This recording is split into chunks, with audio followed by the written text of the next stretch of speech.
The news you can count on. Mayport to Ponte Vedra Beach. The Island Times News Update begins right now. Here's Tom Patton.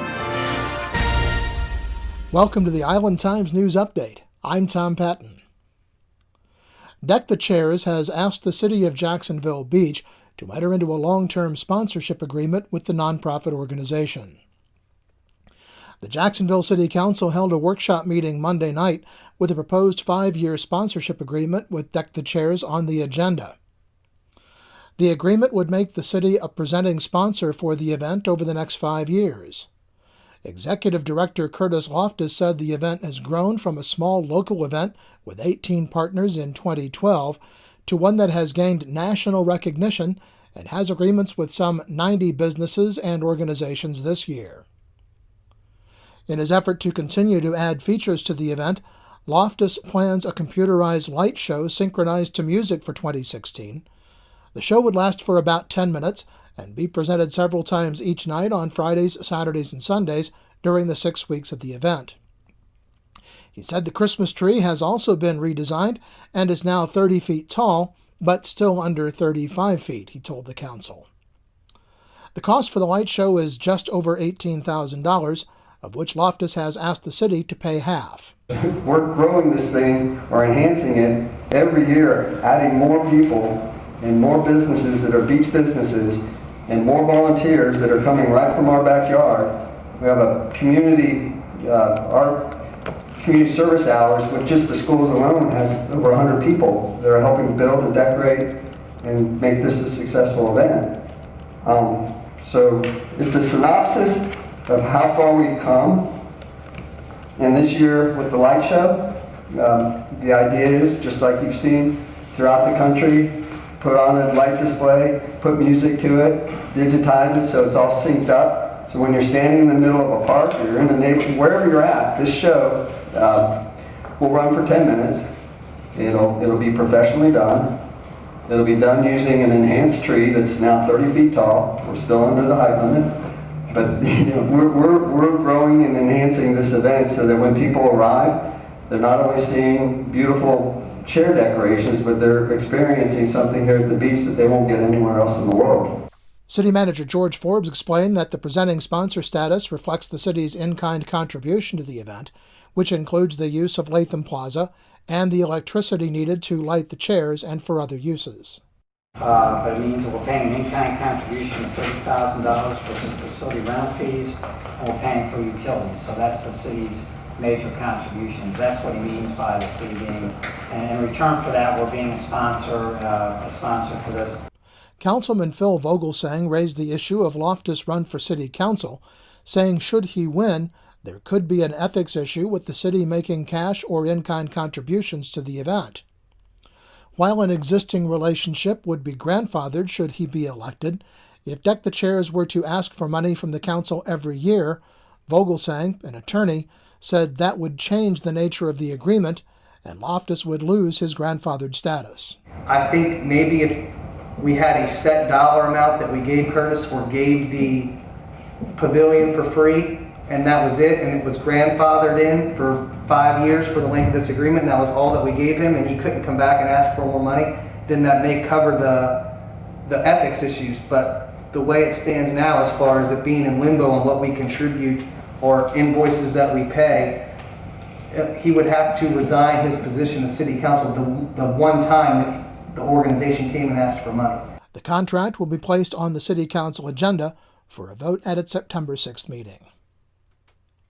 When we come back, Neptune Beach considers a 3% raise for some of its employees.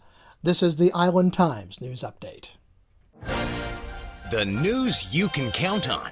The Island Times News Update will be right back. Charlie's Tropic Heating and Air Conditioning in Atlantic Beach offers a full range of residential and commercial heating and air conditioning services, from new installation to replacement and remodeling. Charlie's Tropic Heating and Air Conditioning can keep your home comfortable year-round, and they offer preventive maintenance contracts to keep your system running at peak efficiency. Charlie's Tropic Heating and Air Conditioning is an authorized Bryant dealer and will service all brands. For year-round comfort in your home or business, contact the original Charlie's Tropic Heating and Air Conditioning at 241-1788. Beaches Academy Child Care Center in Jacksonville Beach has been offering affordable, loving child care to families in the Beaches communities for 35 years. Conveniently located on Penman Road, Beaches Academy offers care for children from infants through preschool, with programs that encourage learning and outdoor play. Our affordable tuition means families can get quality child care at a price that fits their budget.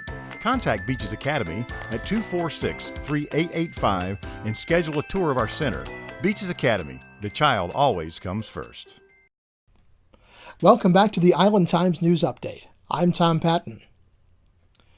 The Jacksonville Beach City Council Monday night approved the final design for the skate park that will be built in South Jacksonville Beach, adjacent to the community center on South Beach Parkway. Designer Tim Payne presented the final design to the council during Monday night's meeting. The park is designed primarily for beginning and intermediate skaters, keeping features low to the ground so that parents can monitor activities in the area. There will be shaded areas with picnic tables and other amenities that will make the park enjoyable for families and non-skaters as well. Construction of the skating area of the park will cost not more than $953,755 under the terms of the contract. The other amenities, such as covered picnic tables, playground equipment, and bike racks, will add at most another $438,141. Payne said that his company is ready to begin work immediately, and it would be completed in 8 to 9 months. The Neptune Beach City Council on Monday night discussed a potential 3% raise for employees covered by the city's Fraternal Order of Police contract. The raise would cost the city about $98,000. City Manager Andy Hyatt said the FOP had asked for a 4% salary adjustment, but the city has a history of giving 3% increases. However, Hyatt said there were several years in which there had been no increases for police officers, and the last 3 years had seen 3% raises. Vice Mayor Richard Arthur said the city should not automatically give a 3% raise to everyone covered under the FOP contract every year.